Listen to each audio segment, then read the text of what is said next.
नमस्कार, स्वागत है आप सबका मेरे एक और नए वीडियो में। आज के इस वीडियो में अपन चर्चा करने वाले हैं फर्स्ट ग्रेड स्कूल व्याख्याता के फर्स्ट पेपर में कौन कौन सी पुस्तकें महत्वपूर्ण हो सकती हैं और कुछ पुस्तकें मैं लेकर आया हूं और इस वीडियो में पूरी जानकारी लेंगे।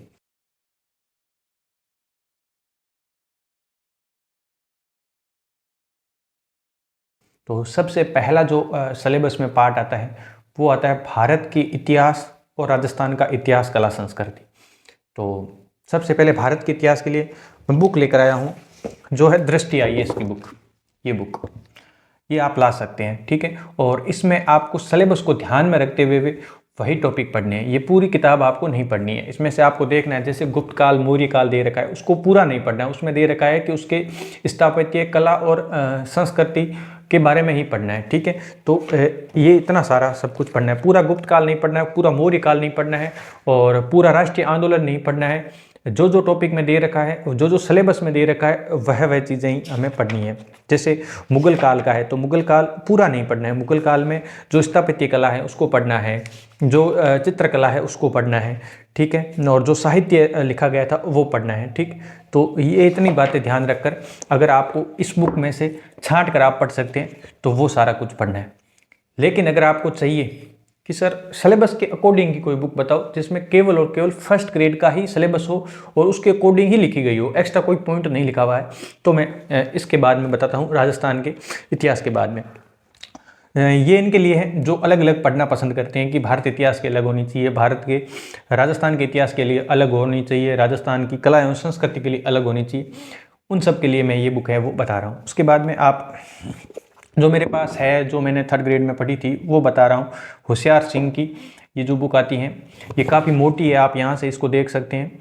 और ये राजस्थान का इतिहास दे रखा, केवल राजस्थान का इतिहास है। इसमें राजस्थान की कला एवं संस्कृति साथ में नहीं है। इसके लिए अलग से एक और धिंदवाल पब्लिकेशन की बुक आती है, ये है कला एवं संस्कृति के लिए, ठीक है।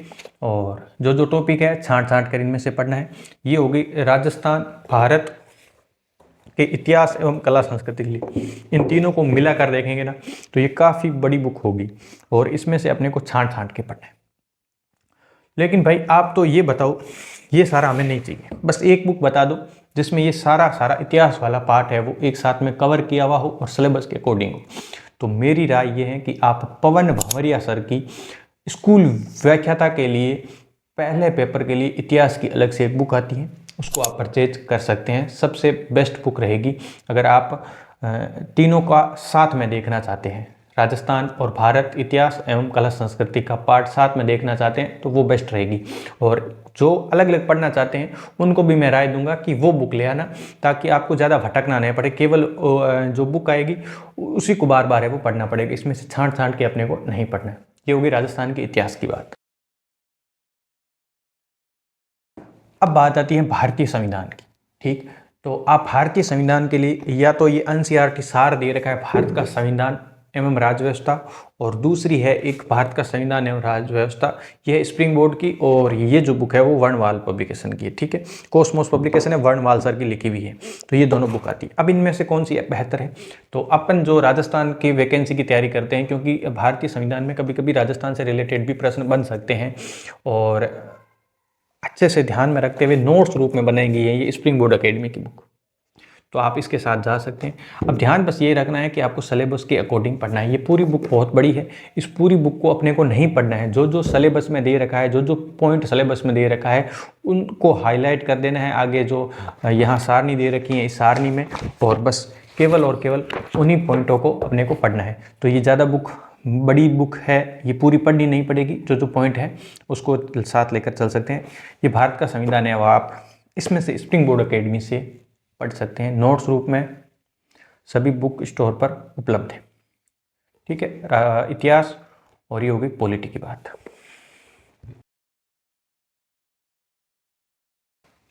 अगली जो बात है, अगली जो बुक आती है जो सिलेबस में ले रखा है, राजस्थान का भूगोल, ठीक है। और इसमें काफ़ी असमंजस भी है कि सर नए ज़िले बन गए हैं, उसके बाद नए ज़िलों वाली पढ़नी है या पुराने वालों। पुराने जो बुक्स चलती आ रही थी उनको पढ़ने हैं। तो मेरी राय ये है कि अभी फर्स्ट ग्रेड की कोई वैकेंसी नहीं है, लगभग 5-7 महीने लग सकते हैं फर्स्ट ग्रेड की वैकेंसी को आने में। तब तक हो सकता है नए जिलों वाले प्रश्न भी बनने लगे।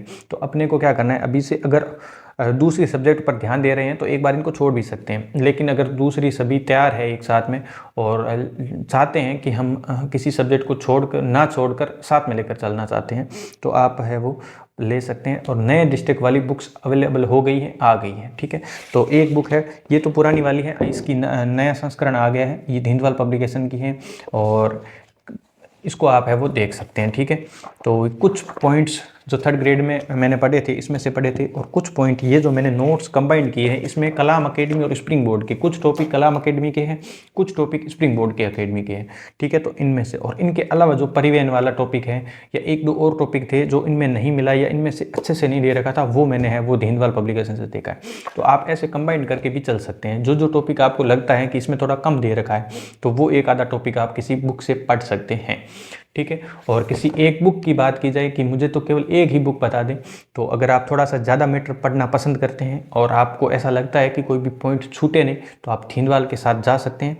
और आप स्मार्ट तैयारी करना चाहते हैं कि मुझे पॉइंट टू द पॉइंट ऐसी बुक बताओ जिसमें टू द पॉइंट हो, ठीक है, ज़्यादा मैटर ना दे रखा हो, अपने हिसाब का ही मैटर दे रखा हो, तो आप नोट्स के साथ है वो जा सकते हैं।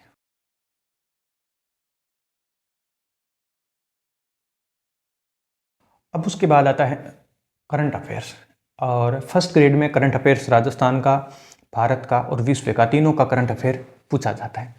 तो अभी फ़िलहाल वैकेंसी नहीं है तो आप इसको अभी के लिए ना भी पढ़ो तो भी कोई दिक्कत नहीं है, लेकिन जब एग्ज़ाम मतलब डेट डिक्लेयर हो जाए कि अब उतना एग्ज़ाम है, तो पिछले एग्ज़ाम से 1 साल तक के पहले का अपने करंट अफेयर्स पढ़ सकते हैं।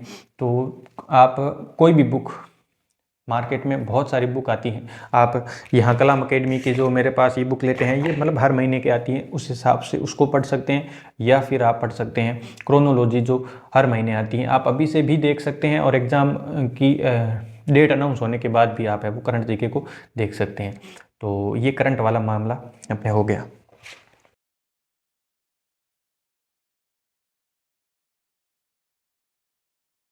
गणित और रीजनिंग, ठीक है, मैथ्स में दे रखा है, एक तो स्टैटिक्स वाला पार्ट दे रखा है और एक मैथ्स है अर्थमेटिक और एडवांस वाला दे रखा है, और साथ में रीजनिंग दे रखी है।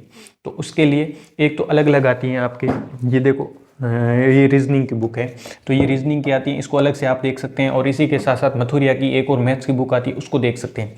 लेकिन मैं आपको राय दूंगा, जो फर्स्ट ग्रेड के सिलेबस के अनुसार बनाई गई है, 2 प्रकार की बुक है, दोनों में से आप कोई भी ले सकते हैं। एक तो आती है नाथ पब्लिकेशन की बुक और एक आती है अवनी पब्लिकेशन की बुक। एक नाथ पब्लिकेशन की बुक है और एक अवनी पब्लिकेशन की बुक है, दोनों ही अच्छी है।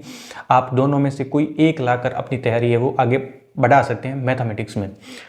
अब इनमें से कौन सी बेस्ट है, ठीक है, तो इनमें से भी अगर आपको चूज करना हो, तो मैंने जहाँ तक देखा है, दोनों बुक्स को खोल कर देखा है, तो उसमें मुझे नाथ पब्लिकेशन की बुक ज़्यादा अच्छी लगी है अवनी पब्लिकेशन की तुलना में। तो आप नाथ पब्लिकेशन के साथ जा सकते हैं। आप जब बुक डिपो पर जाएं तो दोनों का कंपैरिजन भी कर सकते हैं, दोनों को बराबर रख कर देख भी सकते हैं कि आपके लिए दोनों में से कौन सी बेहतर हो सकती है, किस बुक में सरल भाषा में समझाने की कोशिश की गई है। दोनों में से आप कोई एक ले सकते हैं। मेरी राय है नाथ पब्लिकेशन की ओर, और आप अपना देख सकते हैं, ठीक। ये हो गई मैथ्स, रीजनिंग और स्टैटिक्स वाले पार्ट के लिए। अब जो बुक आती है हिंदी के लिए, ठीक है, तो सब हिंदी के लिए एक ही बुक सजेशन करते हैं और सबसे बेहतर ही वही है। हिंदी व्याकरण 9 से 12 तक की क्लास के लिए जो हिंदी व्याकरण चलती है वो आप ला सकते हैं, और उसको बार बार पढ़ना है। उसमें जितने एग्जाम्पल दे रखे हैं उसको पढ़ना है, उसमें जितने पर्यायवाची विलोम शब्द या परिभाषिक शब्दावली जितनी दे रखी है उनको तैयार करना है। अगर वो तैयार हो जाती हैं और आपको लगता है कि इससे मुझे और ज़्यादा मैटर चाहिए, तो आप राघव प्रकाश के साथ जा सकते हैं।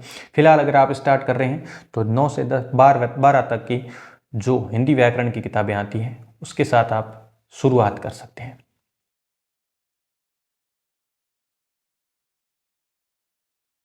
उसके बाद आता है इंग्लिश वाला पोर्शन। अब इंग्लिश के लिए अपने को क्या करना है, इंग्लिश में 2 प्रकार की बुक है। ठीक है, आप दोनों में से एक, या तो किसी, अगर आपकी बहुत ज़्यादा वीक है इंग्लिश तो आप किसी पर्टिकुलर सर से इंग्लिश की क्लासें ले सकते हैं, वहाँ से समझ सकते हैं। ठीक है, और अगर आपके ठीक ठाक है, केवल आपको लगता है कि मुझे किताबें देखकर ही समझ में आ सकता है, आ जाएगा, तो आप है वो देख सकते हैं। तो सबसे देखो, एक है ये जो एसएससी वाले ज़्यादा पढ़ते हैं, इंग्लिश की है जो नीतू मैम की केडी पब्लिकेशन की बुक आती हैं, और हमारे इधर जो सबसे ज़्यादा चलती है वो लुसेंट की बुक आती हैं। ठीक है, दोनों में से आप कोई भी लो, दोनों ही अपने आप में बेस्ट हैं। व्याकरण इसमें भी सरल भाषा में समझाया गया है और इसमें भी सरल भाषा में समझाया गया है। अगर इनके अलावा आपको अगर नहीं समझ में आता है तो आप किसी सर से है वो पढ़ सकते हैं। ठीक है, तो ये 2 बुक बता दी मैंने, एक तो केटी पब्लिकेशन की है नीतू मैम की, और एक है लुसेंट की बुक है। ठीक है, तो इन दोनों में से कोई आप है वो देख सकते हैं। वोकेबलरी भी इनमें से आप है वो देख सकते हैं। और बाकी वोकेबलरी तैयार करने के लिए आरपीएससी में जितनी बार पीछे वोकेब पूछी गई है उनका आपको रिवीजन करना है, ज़्यादा से ज़्यादा वो चीज़ें याद होनी है, वो काफ़ी रिपीट होती रहती हैं।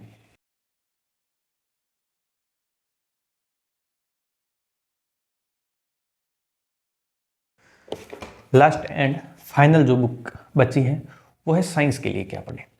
ठीक है, तो साइंस के लिए जहाँ से भी पढ़ो, ध्यान ये रखना है कि साइंस में ज़्यादातर प्रश्न एनसीईआरटी और आरबीएससी की पुरानी जो किताबें चलती थी उनमें से रिपीट होते हैं, उनमें से ही बनते हैं। ठीक है, तो आपको देखना है कि कहीं से अगर जो रीट लेवल सेकंड से तैयारी कर रहा है साइंस की और उसने अच्छे से अपने नोट्स बनाए हैं, तो वो अगर कहीं मिल जाते हैं तो आप वहाँ से ले सकते हैं।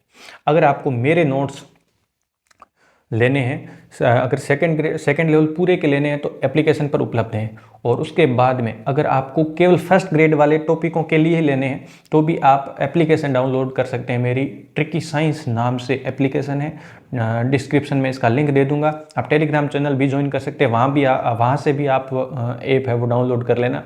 ट्रिकी साइंस नाम से टेलीग्राम है, ट्रिकी साइंस नाम से ही एप्लीकेशन है। तो यहाँ जो मैंने ये नोट्स बनाए हैं, ये वाले जो मैंने नोट्स बनाए हैं, ये नोट्स है वो मैंने वहाँ पीडीएफ के रूप में अवेलेबल करवा दिए हैं। ठीक है, तो वहाँ से वो टॉपिक वाइज आप अपने हिसाब से देख सकते हैं, वहाँ से डाउनलोड करके उनको पढ़ सकते हैं। और या कोई और आपको लगता है कि इस और कोई बेहतर दे रहा है नोट्स, तो आप वहाँ से नोट्स है वो परचेज कर सकते हैं। बुक के लिए मैं इसलिए नहीं बता रहा हूँ क्योंकि पर्टिकुलर ऐसी कोई बुक जो एनसीईआरटी आरबीएससी बेस्ड जो मैंने तैयारी की थी, तो मुझे ऐसी कोई बुक नहीं लगी। अभी कोई मार्केट में आ गई होगी तो इतना मुझे आइडिया नहीं है, जैसे कोई पता चलता है तो मैं टेलीग्राम पर आपको है वो अवगत करा दूंगा। तो ये सारी चीज़ें होगी इन सभी बुक के लिए। तो जहाँ तक मुझे लगता है कि मैंने सारी बुक्स की चर्चा है इधर कर ली है। ठीक है, और भी कुछ बच गया है? हाँ, एक और बच गई। देखो, शैक्षिक प्रबंधन एवं प्रशासन, शैक्षिक प्रबंधन वाला जो पार्ट है उसके लिए एक ही बुक बताऊंगा और वो बेस्ट है। कलाम अकेडमी की जो बुक आती है शैक्षिक प्रबंधन के लिए और आरटी 2009 के लिए, दोनों की साथ आती है। फर्स्ट ग्रेड के लिए अलग से आती हैं, वो ले आना काफ़ी है। और उसके अलावा आपको कुछ नहीं पढ़ना है, केवल प्रैक्टिस करनी है। ठीक है, तो इसके लिए वो काफ़ी हेल्पफुल साबित हो जाएगी। तो लगभग मैंने पूरी बता दी है, कोई रह गई होगी तो अगर आप कमेंट कर देना, मैं वहाँ है वो डिस्कस कर लूँगा इन सारी चीज़ों के लिए। तो उम्मीद करता हूँ वीडियो बहुत पसंद आया होगा, और अगर आपको कुछ और ज़्यादा पूछना है तो कमेंट सेक्शन खुला है, आप कुछ भी पूछ सकते हैं। कोशिश करता हूँ हर कमेंट का पर्सनली जवाब देने का। अगर वहाँ नहीं दे पाता हूँ, आपको लगता है, तो आप मुझे पर्सनल मैसेज कर सकते हैं इंस्टाग्राम पर और टेलीग्राम पर पूछ सकते हैं।